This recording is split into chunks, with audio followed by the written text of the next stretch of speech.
आप परेशान रहेंगे, परेशान रहोगे मृत्यु पर्यंत। भगवान कहते हैं मृत्यु, तुम्हारा शरीर मर जाता है, तुम्हारी आत्मा मुक्त हो जाती है शरीर से, फिर भी तुम्हारे यही ख्याल रहते हैं मरते समय भी कि मेरा अभी ये काम रह गया था इसके अंदर, ये मैं संग्रह नहीं कर पाया, इतना और कुछ कर जाता तो शायद मेरे बेटे का, मेरी बेटी का, मेरी पत्नी का शायद काम ठीक।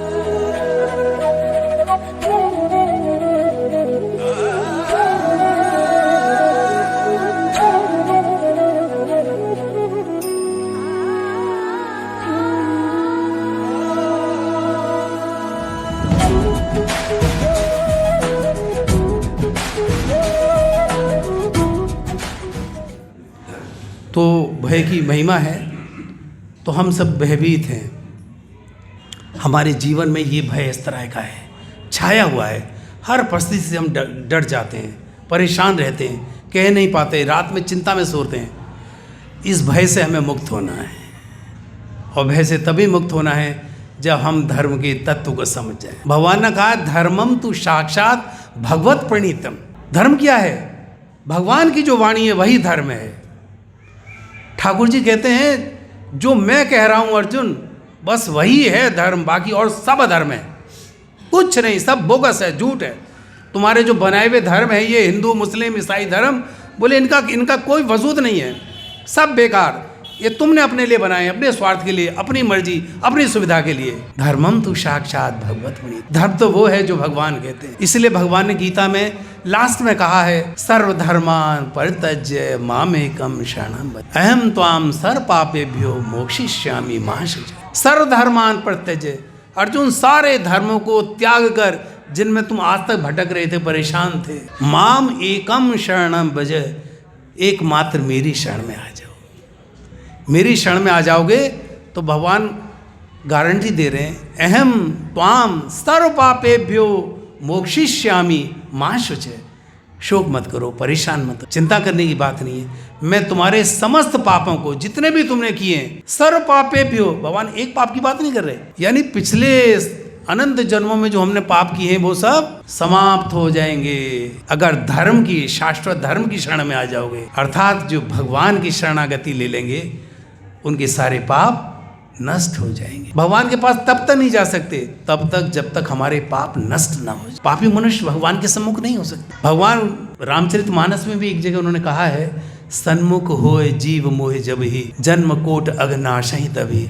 ऐसा कुछ बोला है भगवान ने। प्राणी जब मेरे सामने कभी आ जाए तो कोटि कोटि जन्मों के अघ यानी पाप नष्ट हो जाते हैं। तो भगवान से बड़ा धर्म, भगवान से बड़ा परम सत्य कुछ है ही नहीं। धर्मम तु साक्षात, भगवान धर्म स्वरूप है। तो जो धर्म को नहीं जानता, धर्मस्य ही अपवर्गस्य, वो पवर्ग में पड़ा रहेगा, भयभीत रहेगा, दिन रात परिश्रम करेगा गधे की तरह, व्याकुल रहेगा, झाग भगेंगे, भयभीत रहेगा, उसका कल्याण नहीं हो सकता।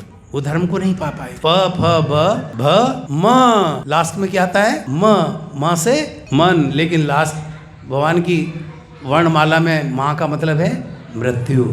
आदमी इसी तरह से परेशान, परिश्रम करता हुआ, चिंताओं से व्याकुल हुआ, क्या होता है? मृत्यु को प्राप्त हो जाता है। यानी हम इस संसार में आए भी, रहे भी, और यहाँ से चले भी गए, फिर कुछ कीड़े मकोड़िया जैसा कर्मानुसार हमारी गति मिली। मनुष्य देह तो आपकी नहीं मिली। सबसे बड़ा जो पुण्य कर्म है, जो आपका सौभाग्य है, द मोस्ट फॉर्चुनेट, हमारा सबसे बड़ा सौभाग्य क्या है? हमें मनुष्य की देह मिल गई। 84 लाख योनियों के बाद भगवान ने आपको मनुष्य का जन्म दिया। ये इतनी कीमती जगह है, इतना कीमती जीवन, मनुष्य देह सर्वश्रेष्ठ। भगवान कहते हैं इससे तुम मेरे पास आ सकते। अगर आज हम गीता का उपदेश किसी कुत्ते, बिल्ली, जानवर को या पक्षी को दें, क्या वो समझ पाएगा कि भगवान आपको बुला रहे हैं, भाई साहब चलेंगे आप, क्या बैठो इधर गीता सुनो? नहीं सुन सकता। कोई पक्षी, कोई पशु सिवाय मनुष्य के इस बात को नहीं समझ सकता। भगवान ने हमको इतनी विवेक बुद्धि दी है, मानव जन्म में हम समझ सकते हैं। अब सोचिए आपका ये शरीर कितना कीमती है, और कितना हमने अपना व्यर्थ कर दिया, बेकार की बातों में व्यर्थ। बासे व्यर्थ कह रहे थे महाराज, व्यर्थता, प्रजल्पा, बेकार की बकवास, दूसरों की दिन रात निंदा में, बुराई में, इसमें हम अपना पूरा जीवन नष्ट कर रहे हैं। भगवान ने कहा तुम्हें करना क्या था यहाँ के? मेरा नाम लेना था। मेरे नाम का अगर स्मरण करते तो इस संसार से हमेशा के लिए मुक्त हो जाते, धर्म के तत्व को पा जाते, मुक्ति हो जाती, जीते जी। क्योंकि प्राणी भी, जैसा कि हमने पीछे भी एक बार जिक्र हुआ है, कि दो तरह के हम जीव हैं। एक तो बद्ध जीव और एक मुक्त जीव। बद्ध वो जिनके बारे में पावर्ग में है, जो पावर्ग में है वो बद्ध जीव हैं, आए परेशान हुए और चले गए। और मुक्त जीव जिन्होंने धर्म के तत्व को पा लिया, समझ गए कि धर्मम तो साक्षात भगवत पणि, भगवान ही धर्म का प्रतीक है, वही परम सत्य है, वही परम धर्म है। धर्म से ही अपवर्गस्य न अर्थ अर्थाय उपकल्पते।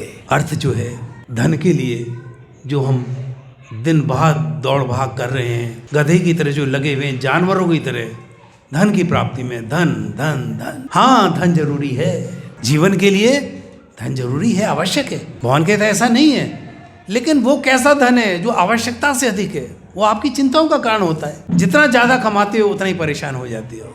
कहाँ रखें, कहाँ छिपाएं, क्या करें, कोई भाई ना लूट ले, कोई रिश्तेदार ना लूट ले, कोई हमारा मित्र ना हमें धोखा दे दे, आदमी डरने लगता है। भय इसलिए तो होता है, आप अपनों से अलग हो जाते हैं। तो भगवान कहते हैं जरूरत से ज्यादा जब भी किसी चीज का संग्रह करते हो, ये सारे दुर्गुण तुम्हारे अंदर अपने आप ही आ जाते हैं। इस मामले में तो हमसे ये पशु पक्षी अच्छे हैं। आप देखते हैं, आप कुछ दाना डालें, एक बोरी दाना डाल दीजिए तो एक चिड़िया आएगी, थोड़ा सा चोंच में जितना खाएगी और चली जाएगी। कोई और जानवर आएगा, जितना उसने खाना है, गाय अपना खा के चली जाएगी। लेकिन अगर मनुष्य को बोरी मिल जाए तो क्या करेगा, वो बोरी उठा के ले जाएगा और फिर वो ढूंढेगा ऐसी कोई और बोरी तो नहीं है, मुझे मिल जाए तो उसे भी मैं उठा के अपने घर ले जाऊं।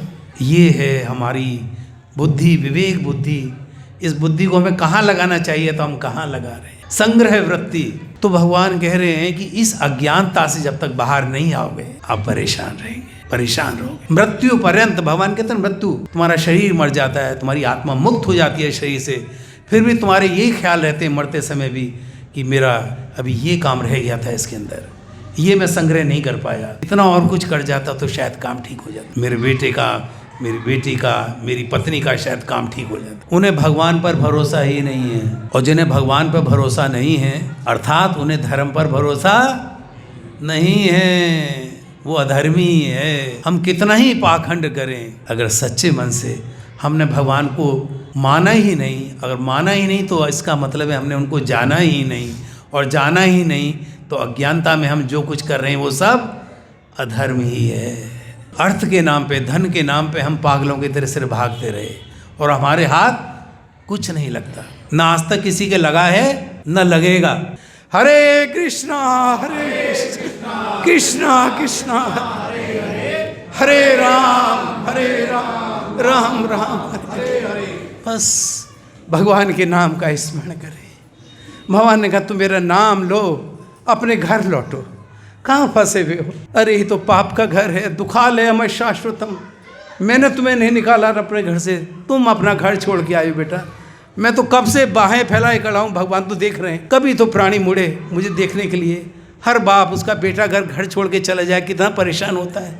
वो माँ कितनी परेशान होती है, इसका बेटा बिना बताए घर से चला जाए, उसका इंतज़ार करते हैं। तो भगवान हमारा इंतज़ार कर रहे हैं, इसलिए हमारा भी कर्तव्य है हम बेकार के कामों में न फंसें, सिर्फ भगवान में अपनी रुचि बढ़ाएं, संसार का काम करें, क्योंकि जो परिवार दिया है ये हमारी जिम्मेदारी है। हमेशा माने ये सब भगवान के अंश हैं। जैसे हम भगवान के अंश हैं, ऐसे वो सब भी आपके घर में आए हैं, वो अंश हैं। ईश्वर ने आपको उनको भेजा है कर्मानुसार, इसलिए उसे भगवान की कृपा मान के अपने बच्चों का, अपनी पत्नी, अपने परिवार का, अपने समाज का, अपने मित्रों का, सबका सम्मान करें। ये सब भगवान है। हर एक के अंदर भगवान को देखें, हम सब भगवान के ही अंश हैं। भगवान ने ये बात हम बार बार कहते हैं, ममे वांशो जीव लोके जीव भूत सनातन। भगवान गीता में कह रहे हैं ममे वांशो, ममे का मतलब है माम एव जहाँ आता है, एव का मतलब होता है ही, निश्चय ही। भगवान कहते हैं इसमें कोई गलतफहमी ना हो जाए तुम्हें, माम एव, मेरे ही हो तुम, निश्चित मान लो तुम मेरे ही अंश हो, मैं ही तुम्हारा पिता हूँ। भगवान तो इतना कह रहे हैं, फिर भी हमें भरोसा नहीं होता।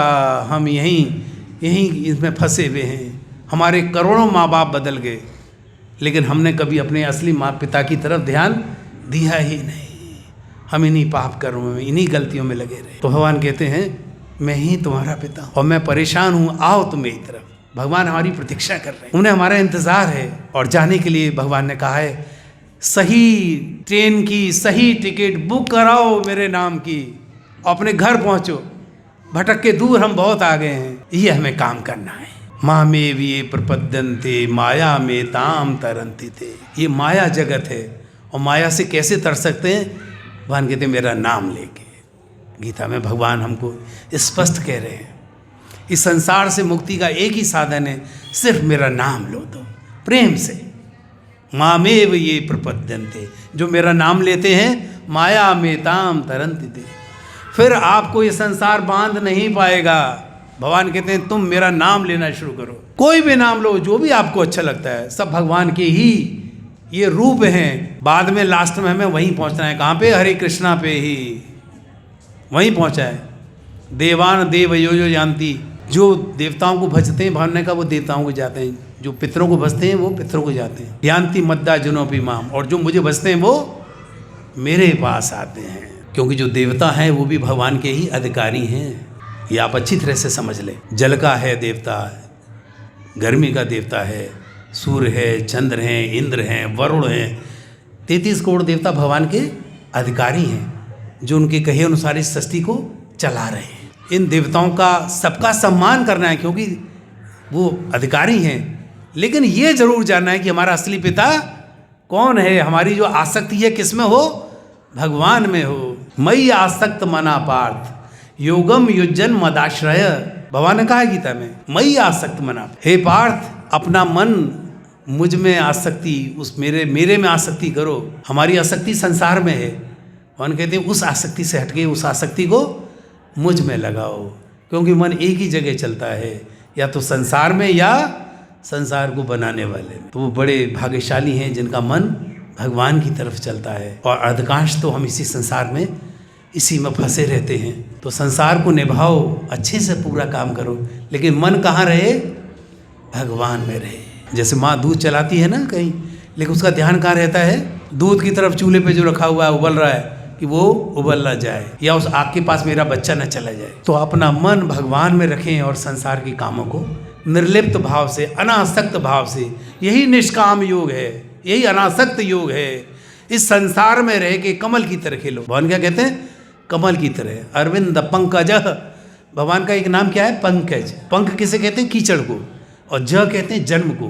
पंकज, कीचड़ से जिसका जन्म हुआ है, यानी कमल। तो भगवान क्या है? पंकज हैं, अरविंद है। तो भगवान कहते हैं पंकज मेरी तरह रहो, संसार में निर्लिप्त। कीचड़ में उगता है ना कमल, लेकिन कीचड़ में नहीं रहता वो एकदम सुंदर, एकदम साफ रहता है। उस पर कीचड़ डालो, पानी डालो, उससे रहेगा नहीं, फिसल जाएगा। वो हमेशा निर्लिप्त सुंदर बना रहेगा। ये उसकी विशेषता है। तो भगवान कहते हैं संसार को अनासक्त भाव से भोगो। आसक्ति सिर्फ किस में करनी है? मुझ में। ये भाव धीरे धीरे डेवलप करोगे तो आप यहाँ से, ये प्रीति जो है आपकी मेरे में बढ़ती जाएगी। आसक्ति, और आसक्ति भी ऐसी बढ़े कि बस उसके सिवा फिर कुछ अच्छा लगता ही नहीं है। जिसने भी भगवान में प्रेम किया है वो ऐसा प्रेम है कि जब वो प्रेम बढ़ता है तो उसके अलावा फिर संसार में कुछ अच्छा लगता नहीं। वो ऐसा नशा है। प्रभुपाद कहते थे जब वो अमेरिका गए तो हिप्पियों से मिले, तो हिप्पी कहने लगे हमको सबसे, उन्होंने कहा क्या अच्छा लगता है? बोले हम चाहते हैं नशे में रहें, इतना नशा हम लेते हैं, हेरोइन ड्रग्स वगैरह वो लेते थे। प्रभुपाद ने कहा मैं तुम्हें ऐसा नशा दूंगा जो कभी उतरेगा ही नहीं, हमेशा नशे में रहोगे। Stay for ever, stay high for ever, उन्होंने ये बोला, हमेशा वो नशा ही नहीं उतरेगा आपका। तो उन्होंने उसको नशे का बाल है, हमें नाम तो बताओ, उस दवाई का नाम क्या है? तो उन्होंने कहा हरे कृष्णा कृष्णा कृष्णा हरे हरे, हरे राम राम राम हरे हरे। तो ये भगवान के नाम की महिमा है। हमें संसार से जाना है तो सिर्फ भगवान का नाम लेना है। नाम लेंगे तो मुक्त हो जाएंगे। इसलिए सदैव भगवान के नाम का भजन करते रहें। पहली बार में नहीं आएगी, हमको भी नहीं आई।